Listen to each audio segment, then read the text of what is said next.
In our last classes, we have discussed quadrilaterals. So different types of quadrilaterals, उनकी properties और कुछ questions भी हमने discuss कर लिए. अब हम discuss करेंगे डाटा हैंडलिंग, जो आपका नेक्स्ट चैप्टर है डाटा हैंडलिंग. प्रैक्टिकल ज्योमेट्री एक बार बीच में से स्किप कर रहे हैं बिकॉज उसमें आपको काफी मतलब उस इंस्ट्रूमेंट्स के साथ करवाएंगे कि कैसे उसके फिगर्स वगैरह ड्रॉ होते हैं. So we start with data handling.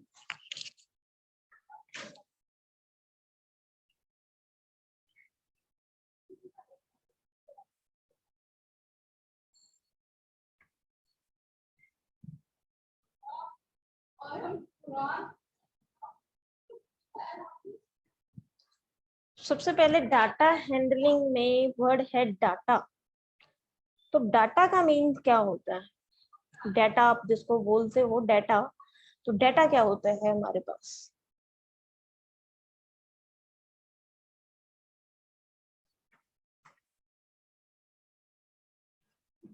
अगर एक जनरल मीनिंग देखें डाटा का तो क्या होता है data?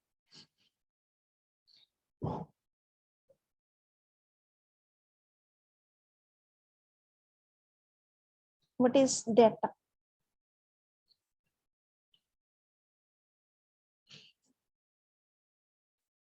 Yes, Anushka. What is data? A collection of data. Collection of data. देखो आपने डाटा का बोला, a collection of data. उसमें अगेन वर्ड क्या रह गया? डाटा. तो डाटा क्या चीज है? आपने क्या बोला मेरे को? Collection of data.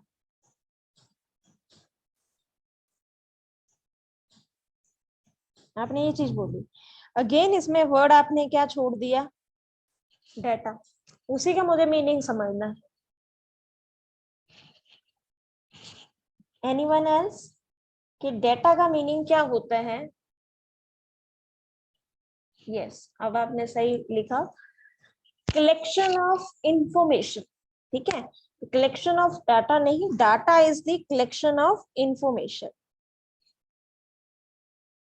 किस चीज की इंफॉर्मेशन होती है? कलेक्शन ऑफ इंफॉर्मेशन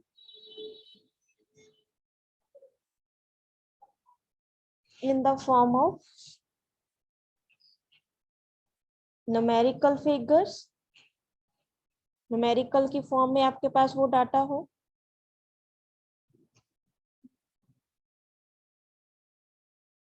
और set of given facts.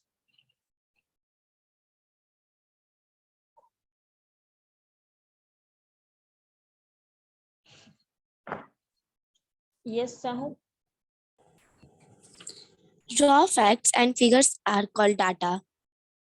Okay.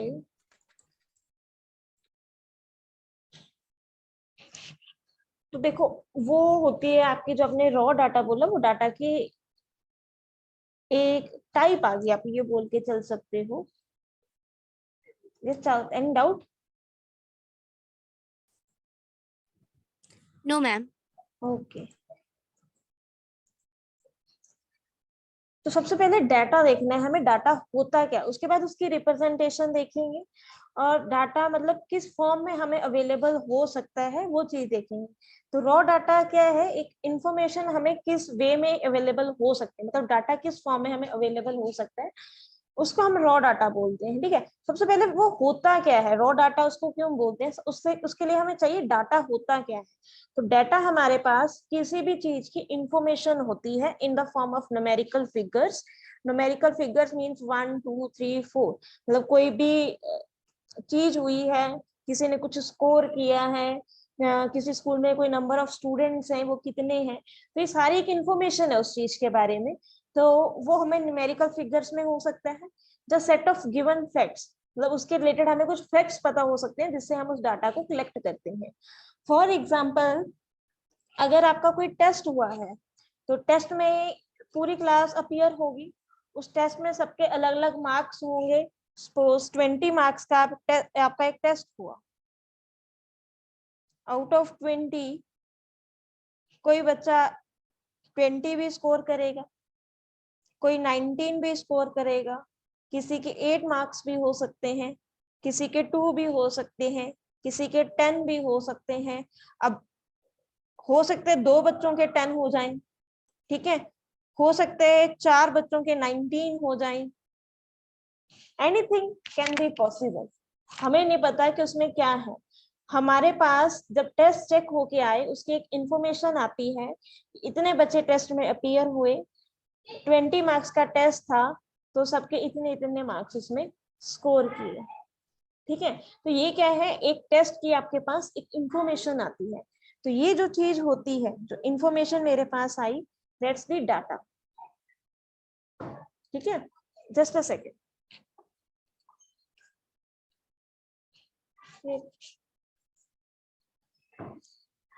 तो बेसिकली डाटा होता क्या है, कोई भी चीज हो रही है, अगर क्रिकेट मैच हो रहा है तो उसमें अलग अलग क्रिकेटर परफॉर्म कर रहे हैं, तो किसने कितने स्कोर हासिल किए, किसने कितने 4 लगाए, किसके कितने सिक्सर थे, तो कौन कितने रन पे आउट हुआ, ये सब एक इंफॉर्मेशन है उस मैच की। तो अगर हम उसके नंबर ऑफ विकेट्स देखने लग जाएं, उनका डाटा आ जाता है। सिमिलरली एक कार मैन्युफैक्चरिंग कंपनी है, तो वो कार्स को सोल्ड करती है, हर साल उसने कितनी कार्स सोल्ड की, किस टाइप की कार्स सोल्ड की, तब जिस पर्टिकुलर थिंग के बारे में एक डाटा कलेक्ट करना चाहते हो, एक इंफॉर्मेशन कलेक्ट करना चाहते हो, वो पूरी इंफॉर्मेशन का एक कलेक्शन बनाओगे, that's the data.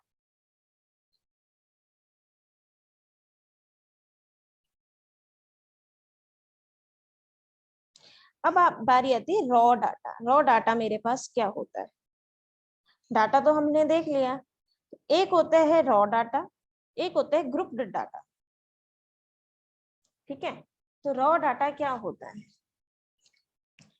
Raw data मतलब होता है मेरे पास कोई भी अनऑर्गेनाइज्ड मैनर में जो डाटा गिवन होता है, मतलब उसमें कोई असेंडिंग ऑर्डर नहीं है, कोई डिसेंडिंग ऑर्डर नहीं है, कोई ग्रुपिंग नहीं है डाटा की, उसको हम रॉ डाटा बोलते हैं।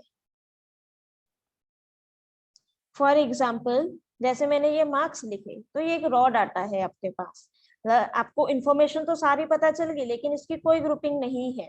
ग्रुपिंग इन द सेंस, आप कभी 20 लिख रहे हो, 19 लिख रहे हो, आपने सारे बच्चों के मार्क्स लिख दिए, लेकिन आपको ढूंढने पड़ रहे हैं कि कितने बच्चों के 2 मार्क्स आए, कितनों के 10 आए, कितनों के 20 आए, कितनों के 30 आए। तो पूरी आप इंफॉर्मेशन उस डाटा में से ढूंढ ढूंढ के लिख रहे हो, तो वो होता है आपके पास raw data. Data presented in an organized manner. Data presented in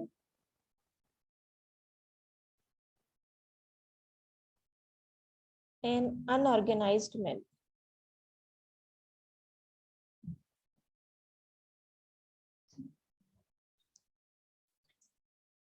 ठीक है, आपके पास एक डाटा है, जैसे आपको जो जो चीज पता चलती गई आप लिखते गए, आपने उसका कोई भी एक ग्रुप नहीं बनाया, ग्रुप मतलब एक ऑर्गेनाइज्ड वे नहीं बनाया कि आप डिसेंडिंग टू असेंडिंग लिख रहे, मतलब असेंडिंग ऑर्डर में लिख रहे हो, उसको डिसेंडिंग ऑर्डर में लिख रहे हो, तो कोई वो नहीं। अब मैंने मार्क्स लिखे, कभी मैं 20 लिख रही हूँ, फिर 19 लिख दिए, फिर 2 लिख दिए, फिर मैं 19 पे आ गई, तो एक ऑर्गेनाइज्ड वे नहीं है ये डाटा को रिप्रेजेंट करने का, दैट्स द रॉ डाटा। और एक आपके पास होता है ग्रुप्ड डाटा।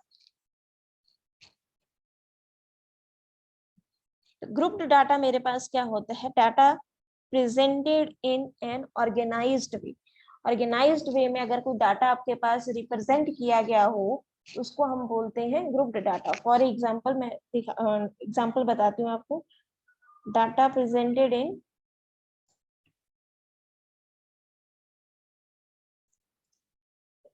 डाटा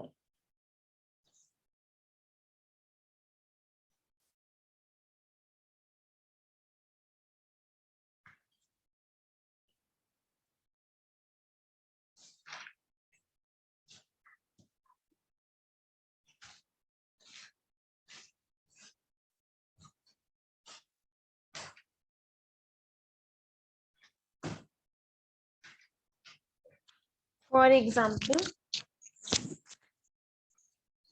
आपके पास कुछ स्पोर्ट्स हैं और नंबर ऑफ स्टूडेंट्स हैं कि उस स्पोर्ट्स को कितने स्टूडेंट्स लाइक करते हैं और प्ले करते हैं, आप बोल सकते हो। फर्स्ट स्पोर्ट है मेरे पास football, cricket, tennis, carrom board.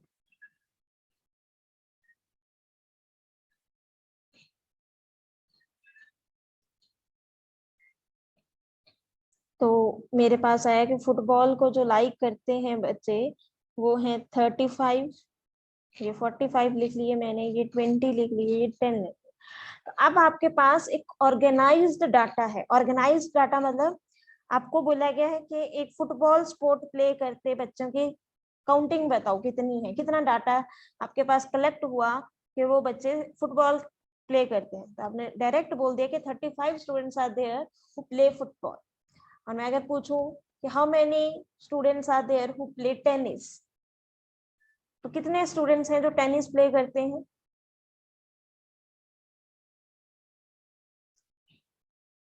20।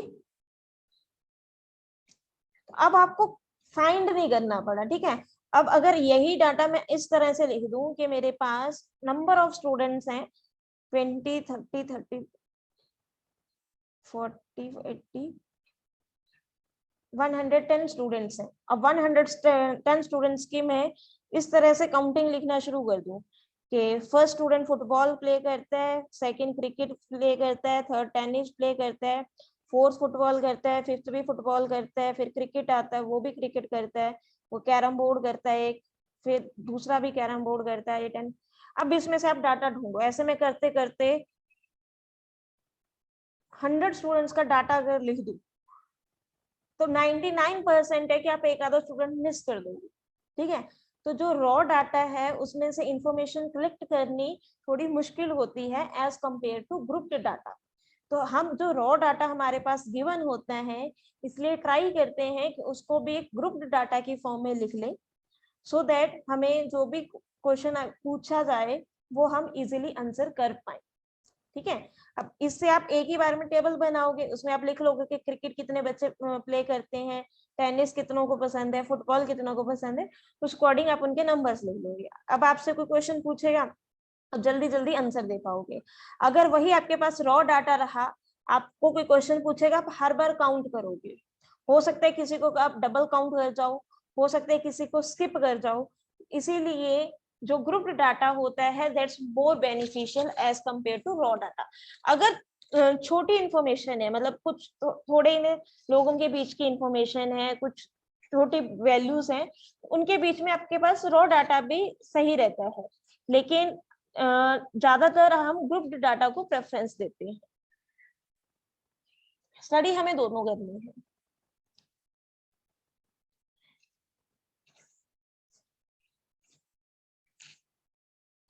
तो अब हमारे पास जो भी डाटा अवेलेबल होता है उसको रिप्रेजेंट किया जाता है इन डिफरेंट वेज और अट्रैक्टिव बनाने के लिए।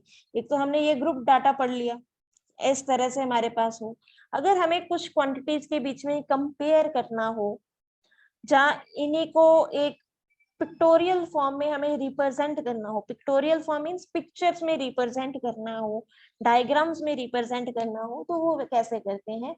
उसके लिए हमारे पास कुछ ग्राफ्स आते हैं, कुछ रिप्रेजेंटेशंस होती हैं, वो हम डिस्कस करेंगे।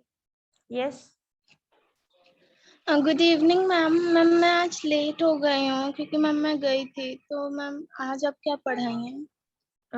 Today I will start with data handling, ठीक है। तो डाटा हैंडलिंग में अभी तक हमने सिर्फ डाटा डिस्कस किया है, तो अभी हम उनकी रिप्रेजेंटेशन को डिस्कस करेंगे। एंड आई थिंक डाटा आपको क्लियर होगा, फिर भी एक बार अगर आप देखना चाहो तो डाटा किसी भी इंफॉर्मेशन की कलेक्शन होती है। रॉ डाटा हमारे पास होता है जो अनऑर्गेनाइज्ड मैनर में प्रेजेंट किया जाए, और ग्रुप्ड डाटा हमारे पास होता है जो एक ग्रुप्स के फॉर्म में हो।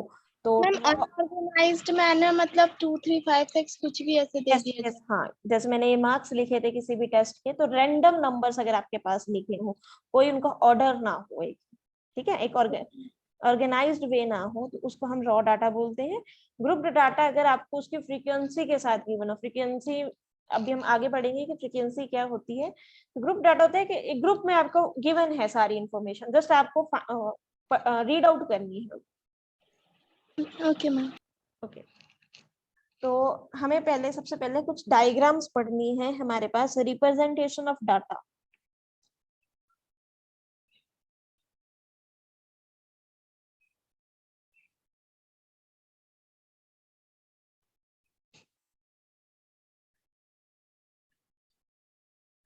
डाटा को रिप्रेजेंट किस वे में किया जाता है? सबसे पहले आता है पिक्टोग्राफ। ठीक है, कुछ ग्राफ्स को स्टडी करेंगे। पिक्टोग्राफ, पिक्टोग्राफ क्या होता है आपके पास? पिक्टोग्राफ में आपके पास दो वर्ड हैं, पिक्टो एंड ग्राफ।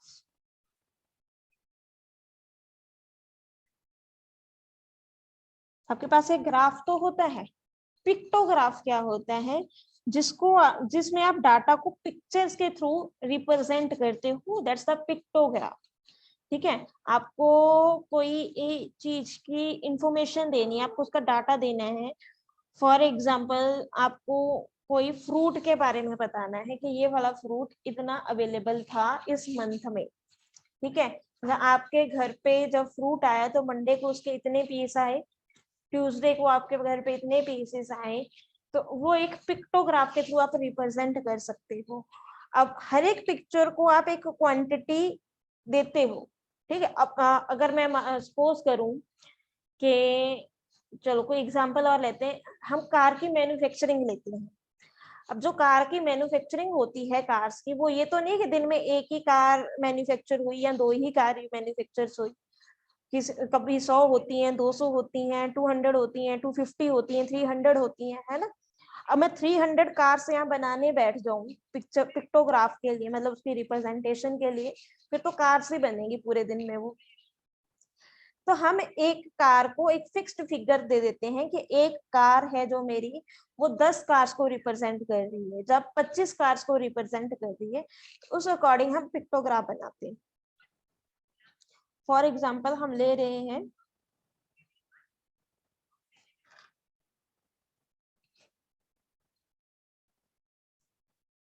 तो मैंने ये लिया कि 3 मंथ्स है मेरे पास, जैन, फेब और मार्च। तीनों में एक कंपनी है, वो मैन्युफैक्चर कर रही है, दो टाइप्स की कार्स को रिप्रेजेंट कर रही है। एक को मैंने स्टार से डिनोट कर दिया, एक को मैंने सर्कल से डिनोट कर दिया। आप इन दोनों कार्स को कुछ ना कुछ नाम दे सकते हो। कौन सी गाड़ी को नाम दें? कोई भी। ये कार 1 है आपकी, ये कार 2 है आपकी। इनको एक कंपनी मैन्युफैक्चर कर रही है। तो आपके पास जैन का मंथ है, फेब का मंथ है, मार्च का मंथ है। आपको बताना है कि अब आपको क्या बोला गया कि जैन के मंथ में इस तरह की 50 कार्स मैन्युफैक्चर हो रही हैं और इस तरह की 20 कार्स मैन्युफैक्चर हो रही हैं।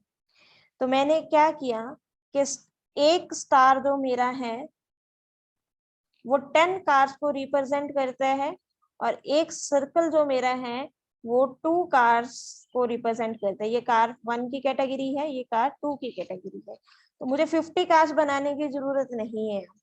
तो जनवरी में मुझे 50 कार्स स्टार टाइप की मैन्युफैक्चर करनी है। तो मैंने, अगर मैं 5 स्टार्स बनाऊं, एक स्टार मेरा किसको डिनोट करता है? 10 को। तो 10, 20, 30, 40, 50, तो ये 50 कार्स हो गई। प्लस 20 कार्स वो किस तरह की मैन्युफैक्चर करता है? जीरो टाइप की, सर्कल टाइप की।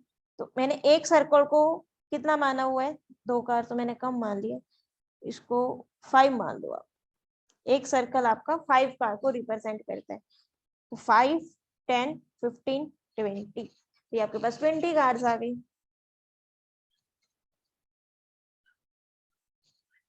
ठीक है, सिमिलरली मैंने बोला कि फेब में वो आपके पास 30 कार्स स्टार टाइप की रिप्रेजेंट करता है, मतलब मैन्युफैक्चर करता है। 30 मीन्स 3 स्टार, और 10 कार्स आपके पास वो ओ टाइप की मैन्युफैक्चर करता है। तो ये आपका कार 2 आ गया। मैं मार्च में आपके पास कितनी रिप्रेजेंटेशन आई? 10 कार्स वो फर्स्ट टाइप की मैन्युफैक्चर करता है, और 50 कार्स वो सेकंड टाइप की मैन्युफैक्चर करता है। तो उसके लिए हमें 10 सर्कल लगाने होंगे। मैंने एक डाटा को पिक्चर्स की फॉर्म में रिप्रेजेंट किया। अब इस डाटा से मेरे पास इंफॉर्मेशन क्या आई इस टाइप में? तो स्टार टाइप की इसमें से कितनी कार मैन्युफैक्चर हुई? 10, 20, 30, 40, 50। इसमें कितनी हुई? 30, और इसमें 10।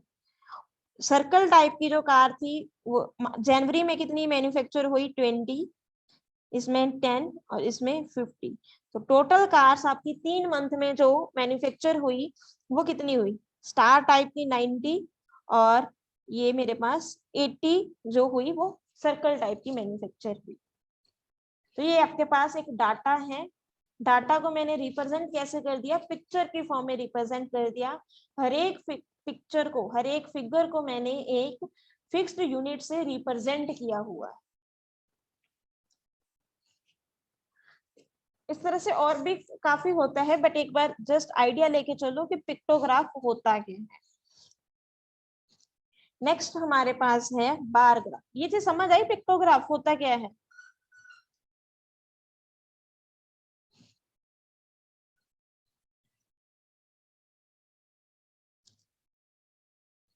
ओके, किसी को कोई डाउट हो पिक्टोग्राफ में? मेरी आवाज आ रही है या नहीं आ रही?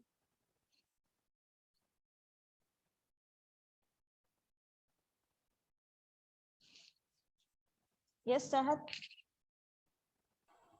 मैम एक बार आप फिर से बता दीजिएगा, नेटवर्क इशू था। ओके, तो जिसको आवाज नहीं आ रही, मेरे पास मैसेज आ रहे थे कि आवाज नहीं आ रही, या तो दोबारा ज्वाइन कर लीजिए, तो नेटवर्क को चेक कर लीजिए एक बार।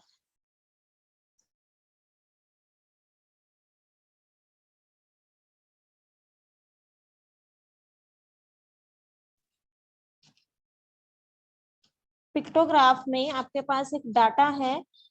हमने एक पिक्टोग्राफ बनाना है, मतलब पिक्टोग्राफ मींस एक पिक्चर से रिप्रेजेंटेशन करनी है डाटा की। ठीक है, उसमें डाटा क्या है हमारे पास कि 2 तरह की कार्स की मैन्युफैक्चरिंग हो रही है। एक कार स्टार टाइप है और एक सर्कल टाइप है। मैंने कार्स को नाम नहीं दिया, मैंने कार 1 कार 2 लिख दिया। अब उन्होंने बोला कि जैन मंथ में स्टार टाइप की 5 कार्स हैं और 4 सर्कल है। और हमारे पास एडिशनल गिवन क्या है कि एक स्टार 10 कार्स को रिप्रेजेंट कर रहा है और एक सर्कल मेरे पास 5 कार्स को रिप्रेजेंट कर रहा है। अगर एक स्टार मेरा 10 कार्स को रिप्रेजेंट कर रहा है तो 5 स्टार कितनी कार्स को रिप्रेजेंट कर रहे हैं? 50 कार्स को। 10 इंटू 5 50। अगर एक सर्कल 5 कार्स को रिप्रेजेंट कर रहा है तो 4 सर्कल्स कितनी कार्स को रिप्रेजेंट करेंगे? 5 4 जा 20।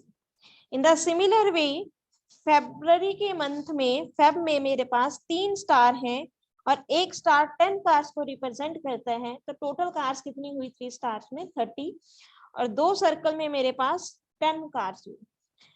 इन मार्च एक स्टार मेरा 10 को रिप्रेजेंट करता है और ये 10 सर्कल मैंने बनाए, तो 10 सर्कल मेरे पास 10 इंटू 5 50 कार्स को रिप्रेजेंट करते हैं। तो मेरे पास जो total cars I that's 170। 90 cars मेरे पास स्टार टाइप की मैन्युफैक्चर हुई और सर्कल टाइप की मेरे पास 80 कार्स मैन्युफैक्चर हुई। अगर कोई टोटल पूछे तो वो 80 कार्स मैन्युफैक्चर हुई। अब इसमें से आपसे क्वेश्चन पूछे जा सकते हैं कि स्टार टाइप की टोटल कितनी कार्स मैन्युफैक्चर हुई, सर्कल टाइप की टोटल कितनी कार्स मैन्युफैक्चर हुई, इन टोटल आपके पास कितनी कार्स मैन्युफैक्चर हुई, फरवरी के मंथ में टोटल कितनी कार्स मैन्युफैक्चर हुई, दैट्स 40। मार्च के मंथ में स्टार टाइप की कितनी कार्स मैन्युफैक्चर हुई, दैट्स 10। तो इस तरह से आपको अलग अलग हर एक मंथ के अकॉर्डिंग इन टोटल कोई भी क्वेश्चन पूछा जा सकता है। जस्ट आपको उस ग्राफ को रीड आउट करना आना चाहिए कि उसमें हमें जो इंफॉर्मेशन गिवन है वो है क्या चीज।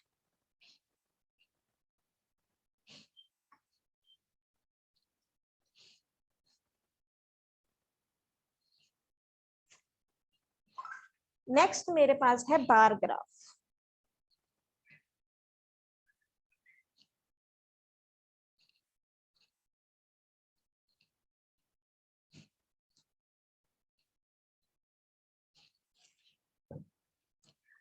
प्लीज जिसको भी वॉइस नहीं आ रही वो दोबारा कनेक्ट कर सकता है। बार ग्राफ, बार ग्राफ क्या होता है? बार ग्राफ तो आपने आई थिंक स्टडी भी किया होगा।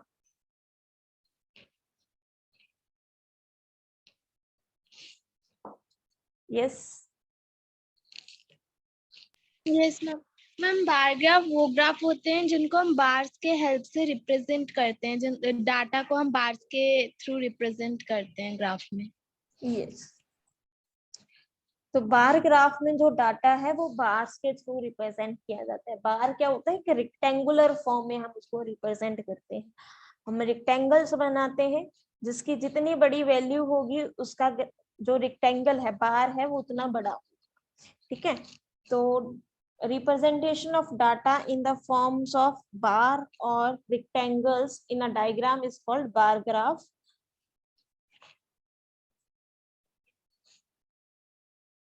The representation of data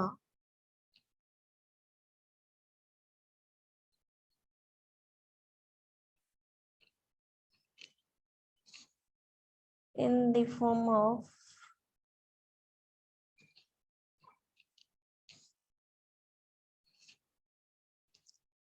bars or rectangles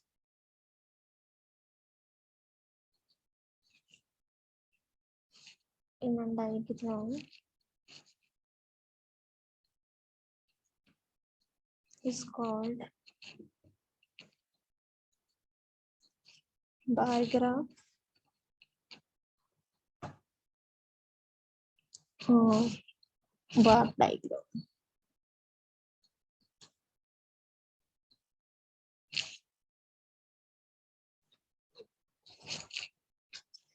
तो इसमें कुछ पॉइंट्स हमें ध्यान में रखने हैं। वो पॉइंट्स क्या है कि हर एक बार एक ही वैल्यू को रिप्रेजेंट करता है। ठीक है, each bar represents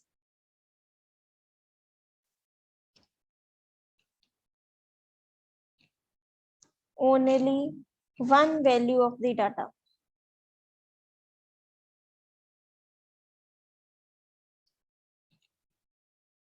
And so there is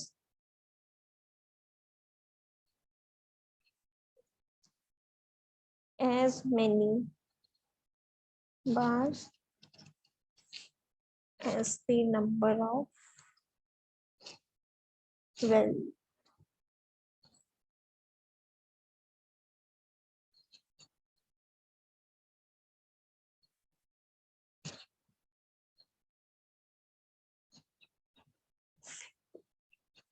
And the second thing जो हमें ध्यान में रखनी है, the length of the bar. इन पॉइंट्स को मैं समझाऊंगी with the help of bar graph. Bar graph बनाएंगे तो उसमें से हम उसको लेके हम इन पॉइंट्स को डिस्कस करेंगे। The length of bar represent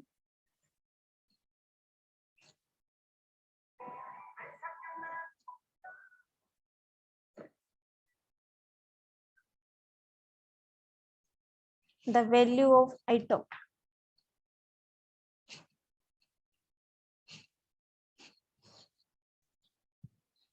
और थर्ड थिंग जो इसमें आपको ध्यान रखनी होती है कि आप जो भी बार बना रहे हो किसी भी वैल्यू को रिप्रेजेंट करने के लिए, उसकी जो बार की विड्थ है वो आपके पास एक यूनिफॉर्म विड्थ होनी चाहिए। यूनिफॉर्म विड्थ मतलब इक्वल विड्थ के होने चाहिए। ये नहीं है कि एक ग्राफ आप बहुत ज्यादा विड्थ का बना रहे हो, एक छोटी विड्थ का बना रहे हो, एक में अपने सिंगल लाइन ही बना दी, तो ऐसे नहीं होता। हर एक बार जो होता है वो इक्वल साइज के आपके पास रेक्टेंगल्स होते हैं।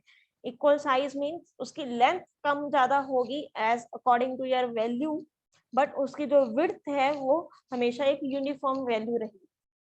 The width of the bars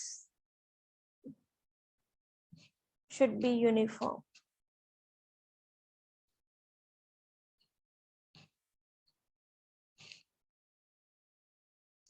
तो मेरे पास एक ग्राफ है, किस अकॉर्डिंग ग्राफ है उस ग्राफ को ड्रॉ करते हैं।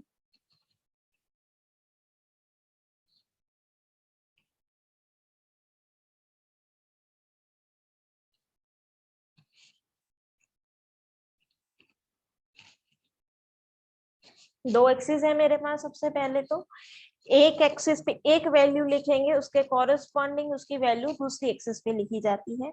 अब वैल्यूज किस तरह से होती हैं, तो मेरे पास जो मैं ग्राफ ड्रॉ कर रही हूँ एक्चुअल में वो है क्या, number of students in a school in different years. तो अलग अलग ईयर्स में एक स्कूल में कितने स्टूडेंट्स थे उस चीज की हमें रिप्रेजेंटेशन करनी है। किसकी, number of students in different years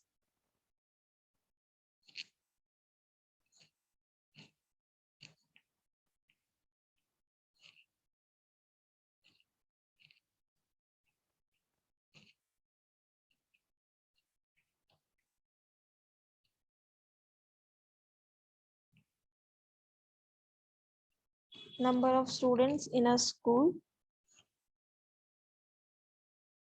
in different years.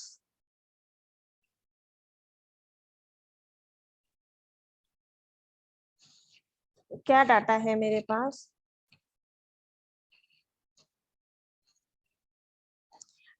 यहाँ पे मेरे पास है ईयर्स,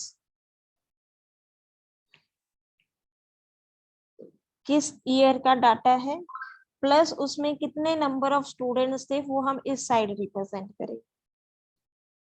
ठीक है, ईयर मेरे पास जैसे है 1980, 1982, 1984, कुछ भी हो, गिवन हो सकते हैं। मेरे पास जो गिवन है एक बार मैं उसी को लेके चल।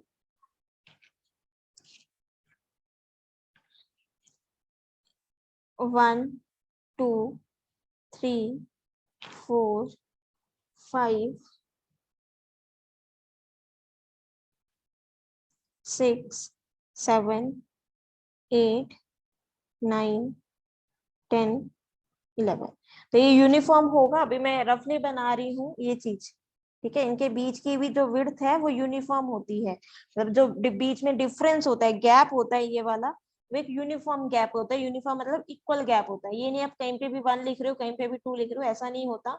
1 और 2 के बीच में एक प्रॉपर गैप होता है, यूनिफॉर्म गैप होता है। 1 और 2 के बीच में जितना होगा उतना ही 2 और 3 के बीच में होगा, और उतना ही 3 और 4 के बीच में होगा।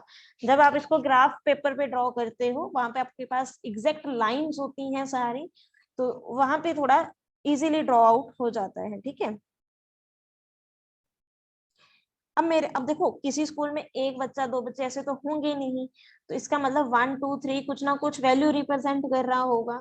तो स्केलिंग हम इसको बोलते हैं कि मैंने जो स्केल लिया है उसमें जो 1 यूनिट है मेरी, वो किसको रिप्रेजेंट कर रही है? 1000 स्टूडेंट्स को रिप्रेजेंट कर रही है। मतलब जो मेरा स्केल है, स्केल पे भी नंबरिंग इसी अकॉर्डिंग होती है ना। 1 2 3 15 सेंटीमीटर का स्केल होता है, फिर 30 सेंटीमीटर का स्केल होता है। उसपे 1 2 3, 1 और 2 के बीच में 10 लाइंस होती हैं, फिर 2 और 3 के बीच में 10 लाइंस होती हैं। तो वो उसके नेक्स्ट छोटी यूनिट को रिप्रेजेंट करता है। तो यहाँ पे मेरा 1 2 3 4 मैंने लिख लिया फॉर माई कन्वीनियंस। अब मुझे ये पता है कि एक स्कूल में इन टर्म्स ऑफ 1000 स्टूडेंट्स होंगे। हो सकते है किसी में 1000 हो, किसी में 2000 हो। अब मैं यहाँ पे लिखने बैठू वैसे तो नहीं लिखा जा पाएगा। जहाँ तो आप स्केल बड़ा कर दो अपना, मतलब यहीं पे जो 1 2 3 है इसको रिप्रेजेंट करो 500, फिर 1000, फिर 100, 1500, देन 2000। मतलब 500 का स्केल लेके, मतलब जो डिफरेंस ले रहे हो बीच में आप, वो 500 के गैप पे शो करो। उसको हम आगे भी डिस्कस करेंगे कि वो क्लास इंटरवल्स कैसे लिए जाते हैं। अब मैंने 1 2 3 लिया है, साथ में मैंने स्केल को डिफाइन किया है कि मेरी एक यूनिट 1000 स्टूडेंट्स को क्या कर रही है, रिप्रेजेंट कर रही है। मेरे पास ग्राफ गिवन है कि 1980 पे जो मेरा ग्राफ है वो 3 पे बन रहा है। मतलब ये 3 के कॉरेस्पॉन्डिंग ग्राफ है। 1982 में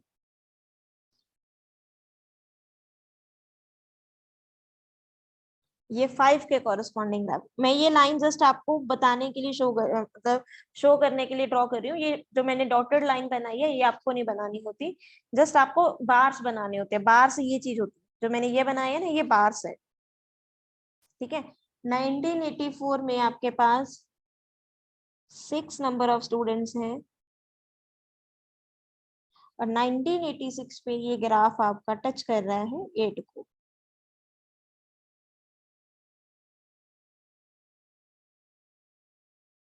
अब हमें समझना है कि मेरे पास जो पॉइंट्स गिवन थे वो क्या है, उनका मतलब क्या है इस ग्राफ के थ्रू। फर्स्ट पॉइंट मैंने लिखा था, each graph represent only one value of the data। मैंने एक बार बनाया 1980 पे, तो यहाँ पे एक ही वैल्यू को रिप्रेजेंट कर रहे हैं, किस वैल्यू को, 1980 की जो वैल्यू थी मेरे पास 1980 की, उस वैल्यू को रिप्रेजेंट कर रहा है। नेक्स्ट वाला बार मेरा जो है 1982 की वैल्यू को रिप्रेजेंट कर रहा है। कोई बार ऐसा है जो 2 साल की वैल्यूज को रिप्रेजेंट कर रहा हो? कोई ऐसा बार नहीं है। ये 1984 की वैल्यू को रिप्रेजेंट कर रहा है, ये 1986 की वैल्यू को रिप्रेजेंट कर रहा है। तो हर एक बार जो है वो डिफरेंट वैल्यूज को रिप्रेजेंट करता है और एक ही वैल्यू को रिप्रेजेंट करता है। इसीलिए इससे सेकंड पॉइंट मेरे पास क्या बना था, so there are as many bars as the number of values of the data. अगर एक बार एक ही वैल्यू को रिप्रेजेंट करता है तो मेरे पास जितनी भी वैल्यूज होंगी उतने बार्स चाहिए। अगर मेरे पास 5 वैल्यूज हैं तो 5 वैल्यू को रिप्रेजेंट करने के लिए 5 बार चाहिए, क्योंकि एक बार तो एक ही वैल्यू को रिप्रेजेंट करता है। सो अब मेरे पास 4 वैल्यूज थी, 1980 की, 1982, 1984, 1986। मेरे पास 4 graph I. Length of the bar represents the value of item. उस आइटम की कितनी वैल्यू है उसको हम लेंथ ऑफ बार से रिप्रेजेंट करते हैं।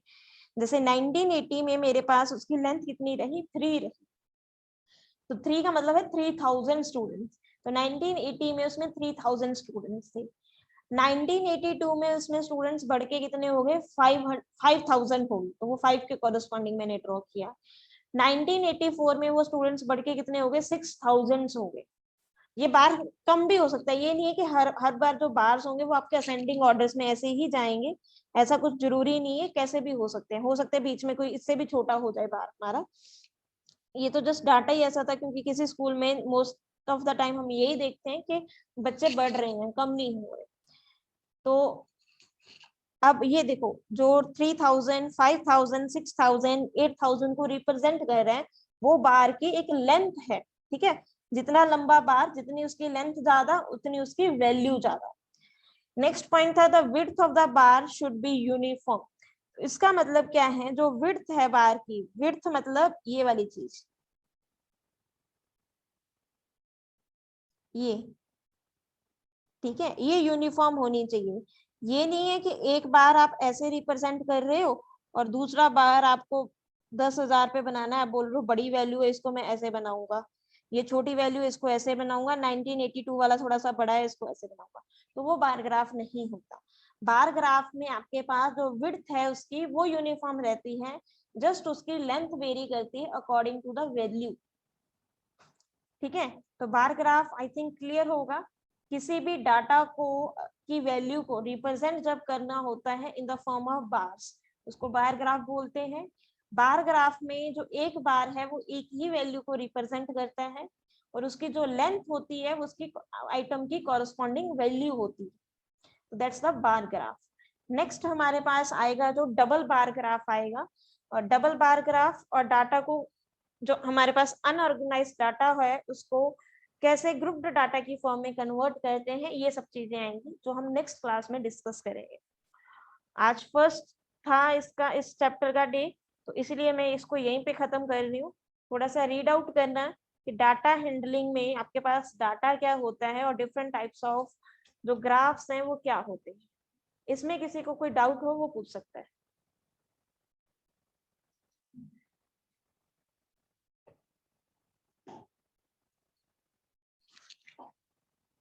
Yes yes ma'am. मैम हमें आज तक जितना बार ग्राफ सिखाया गया है उसमें मैम जो